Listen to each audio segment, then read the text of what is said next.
नमस्कार दोस्तों, मैं सोनू शर्मा। आज के इस वीडियो में हम बात करेंगे कि गरीब आखिर और गरीब क्यों होते जा रहे हैं और अमीर क्यों होते जा रहे हैं। ये खाई दिन ब दिन बढ़ती ही क्यों जा रही है।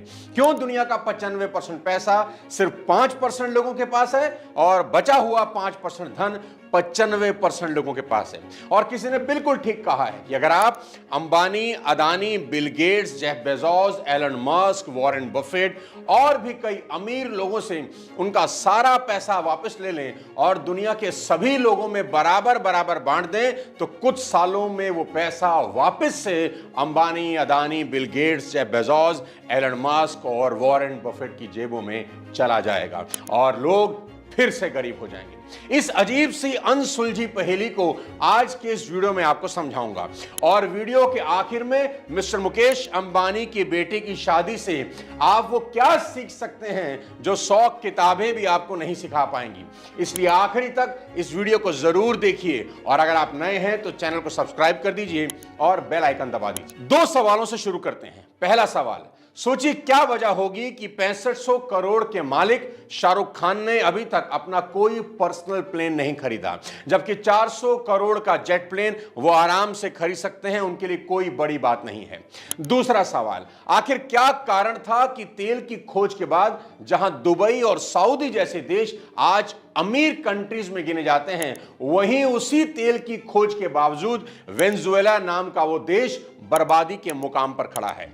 इन दोनों सवालों का जवाब छिपा है अमीरी के 5 रूल्स में, जिससे दुनिया का हर अमीर इंसान, चाहे अंबानी हो, चाहे जुकरबर्ग या रतन टाटा, सब कानून की तरह फॉलो करते हैं, जिन्हें अपनाकर अमीर और अमीर हो गए और जिन्हें अनदेखा कर कर गरीब बर्बाद हो रहे हैं। तो अमीरों का पहला रूल है, अमीर बनिए मत, अमीर रहिए भी। बहुत लोग अमीर होने के बाद फिर से गरीबी की गर्त में चले जाते हैं। जानते हैं क्यों?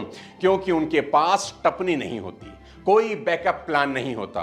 साथियों, कार में 4 नए टायर होने के बावजूद भी कंपनी एक एक्स्ट्रा टायर देती है कि अगर कार बीच रास्ते में पंक्चर हो जाए तो आपके पास एक बैकअप प्लान जरूर होना चाहिए, कोई सेफ्टी सपोर्ट होनी ही चाहिए ताकि अचानक आई मुसीबत का आप सामना कर सकें, नहीं तो बीच रास्ते मुश्किल में पड़ सकते हैं। इसको दूसरे तरीके से भी समझाता हूं। जिस टाइटैनिक को कभी ना डूबने वाला जहाज बोला जाता था, क्या हुआ उसके साथ? जब वो एक आइसबर्ग से टकराया तो उसमें पानी भरने लगा, तो लोगों को उसमें से बाहर निकलने के लिए सेफ्टी बोट्स की जरूरत थी। और हैरान करने वाली बात यह थी कि टाइटैनिक में उतनी सेफ्टी बोट्स ही नहीं थी, क्योंकि जिस कंपनी ने टाइटैनिक को बनाया उनको ओवर कॉन्फिडेंस था, उनको लगता था कि यह जहाज कभी डूबेगा ही नहीं, और इसी लापरवाही से 1500 लोग मारे गए। यहां भी कोई बैकअप प्लान उनके पास नहीं था। Ladies and gentleman, this world is full of uncertainty and unpredictability.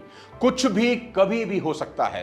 पोम्पोई, Italy का अपने समय का सबसे समृद्ध और खुशहाल शहर, वहां रहने वाले लोगों को अंदाजा भी नहीं था कि उनके शहर से मात्र 24 किलोमीटर पर एक ज्वालामुखी धधक रही थी।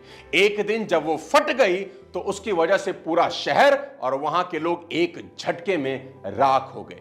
वहां के सभी लोग इग्नोरेंस मोड में जी रहे थे कि 24 किलोमीटर बहुत दूर है, कुछ नहीं होगा, और एक दिन सब साफ हो गया। ऐसे में 2001 में 11 सितंबर को वर्ल्ड ट्रेड सेंटर की बिल्डिंग में बैठे और काम कर रहे लोगों ने कभी सपने में नहीं सोचा था कि ये इस बिल्डिंग में काम करने का उनका आखिरी दिन होगा। मैं आपको ये सब बातें क्यों बता रहा हूं? इसलिए क्योंकि मैं समझाना चाहता हूं कि अमीर सिर्फ बनिए मत, अमीर रहिए भी। दरअसल मैं आपको समझाना चाहता हूं कि जिंदगी में कभी भी कुछ भी हो सकता है, इसलिए आपके बुरे वक्त के लिए एक बैकअप प्लान जरूर होना चाहिए। बहुत लोग इग्नोरेंस की जिंदगी जीते हैं कि कुछ नहीं होगा, कुछ नहीं होगा। देखिए, होने को कोई नहीं टाल सकता, लेकिन बैकअप प्लान जरूर बना सकते हैं। इसलिए मैं बार बार कहता हूं, इंश्योरेंस सभी को लेनी चाहिए, और वो भी ऑथेंटिक और सबसे बढ़िया टर्म इंश्योरेंस, ताकि आपके जाने के बाद आपके अपनों का कल भविष्य सुरक्षित रहे, आपके बच्चों की पढ़ाई बिल्कुल डिस्टर्ब ना हो, आपके अपनों पर पैसे से जुड़ा कोई बोझ ना रहे। कोई भी पैसा व्यक्ति को नहीं लौटा सकता, लेकिन परिवार को जीवन जीने का हौसला जरूर दे सकता है। इसके लिए मैं हमेशा रिकमेंड करता हूं टर्म इंश्योरेंस। इसका लिंक मैंने अपने डिस्क्रिप्शन में दे दिया है। यहां आपको मिलेगा 2 करोड़ का टर्म, सिर्फ 600 से 700 रुपए के महीने के प्रीमियम पर। यहां आपको मिलेंगे 50 से भी ज्यादा कंपनियों के प्लान, जिन्हें कंपेयर करके आज ही आप अपने लिए बेस्ट टर्म इंश्योरेंस प्लान कर सकते हैं। वेबसाइट का लिंक डिस्क्रिप्शन में दे रहा हूं, तो आज ही ये वेबसाइट विजिट करें और अपने आने वाले कल को फाइनेंशियली सिक्योर करें। अगला बेहद इंपॉर्टेंट रूल है, जो खरीद सकते हो वो मत खरीदो, जो अफोर्ड कर सकते हो वो खरीदो। अमीर आदमी अपनी इनकम के हिसाब से खर्च करता है और गरीब आदमी अपने शौक के हिसाब से। बेशुमार दौलत होने के बावजूद शाहरुख खान आज तक प्राइवेट जेट का सपना पूरा नहीं कर पाए, जबकि शाहरुख खान चाहे तो अपनी 6500 करोड़ की दौलत में से 400 करोड़ का प्राइवेट जेट आसानी से खरीद सकते हैं। बात पैसे की है ही नहीं, बात है समझदारी से खर्च करने की। शाहरुख कहते हैं कि उनके पास कई बार इतने पैसे आए कि वो प्लेन खरीद लें, पर पैसा आने पर उनके सामने दो रास्ते होते थे, या तो प्लेन खरीद लें या फिर अगली फिल्म या किसी बिजनेस में इन्वेस्ट कर दें। और शाहरुख ने हर बार पैसे अपनी अगली फिल्म में लगा दिए। दूसरी तरफ जब किसी मिडिल क्लास लड़के की 30,000 की नौकरी लगती है ना, तो वो 20,000 की डाउन पेमेंट देकर 6,000 की ईएमआई पर लेटेस्ट आईफोन खरीद लेता है। किसी गरीब की और अमीर की सोच में सबसे बड़ा फर्क यही है। शाहरुख को पता है कि उसके पास प्लेन खरीदने के पैसे तो हैं, पर शायद अफोर्ड करने के नहीं, इसलिए वो 10 करोड़ की रॉल्स रॉयस तो खरीदते हैं, पर 400 करोड़ का प्लेन नहीं। गरीब ये नहीं देखता कि वो क्या अफोर्ड कर सकता है, वो बस ये देखता है कि वो क्या खरीद सकता है। शाहरुख अपनी दौलत के 6.5% की कीमत के प्लेन को अपनी औकात से बाहर मानते हैं, इसीलिए अमीर हैं। और जो लोग 12 लाख की साल की कमाई से 25 लाख की गाड़ी खरीदने जा रहे हैं, वे गरीबी को खुद इनवाइट कर रहे हैं। इसलिए कुछ भी खरीदते वक्त ये मत सोचिए क्या मैं इसे खरीद सकता हूं, ये पूछिए क्या मैं इसे अफोर्ड कर सकता हूं। याद रखिए, हाथी खरीदना बड़ी बात नहीं है, हाथी पालना बड़ी बात है। और मेरा यह पक्का विश्वास है कि जो चीज आप खरीद सकते हैं, ये बिल्कुल जरूरी नहीं कि उसे खरीद ही लेना चाहिए। अमीर होने का अगला रूल है सेविंग। बड़े बुजुर्ग हमेशा कहा करते थे कि money save is money earn. 1920 में वेनेजुएला नाम के एक देश में तेल की खोज हुई। साल 1960 आते आते यह देश बेहद अमीर हो गया, इतना अमीर कि वहां पर जरूरत के सामान प्रोडक्शन कॉस्ट से भी सस्ते मिलते थे, क्योंकि सरकार हर सामान पर सब्सिडी देती थी। फिर 1980 के बाद कई कारणों से तेल से कमाई कम हुई, तो सरकार ने लोन ले लिया। जब सरकार लोन की किस्तें नहीं भर पाई, तो कर्ज बढ़ता गया और हालत ये हो गए कि वेनेजुएला की करेंसी गिरते गिरते इतनी गिर गई कि आपकी जेब में रखा एक भारतीय रुपया आज वेनेजुएला के 4.5 लाख बोलीवर के बराबर है। 40 साल पहले जो देश अमीर था, आज दूसरे देशों की भीख का मोहताज हो गया। दूसरी तरफ साल 1969 में एक और देश में तेल की खोज हुई, नॉर्वे। पर नॉर्वे आज दुनिया के सबसे खुशहाल और अमीर देशों में गिना जाता है, जिसकी जीडीपी आज यूएई और अमेरिका से भी बेटर है। और यह सब कुछ उसी तेल की कमाई से है जिस तेल के होने पर आज वेनेजुएला तबाह है। तो सवाल यहां यह उठता है कि ऐसा क्या किया नॉर्वे ने जो वेनेजुएला ने नहीं किया। इसका सीधा सा जवाब है दोस्त, बचत। तेल मिलने के कुछ ही सालों के बाद नॉर्वे की सरकार को समझ आ गया कि तेल के पैसे आज नहीं तो कल खत्म हो ही जाएंगे, तो उन्होंने अपनी तेल की कमाई का एक बड़ा हिस्सा बचाना शुरू किया और अपने बचत को फंड में जमा करने लगे। फंड का नाम रखा गया नॉर्वे सोवेरियन फंड, और फिर उसी फंड से इन्वेस्टमेंट की गई। और इसी फंड ने नॉर्वे को इतना मजबूत कर दिया कि जब 2008 में दुनिया मंदी से जूझ रही थी, नॉर्वे को कोई फर्क नहीं पड़ा।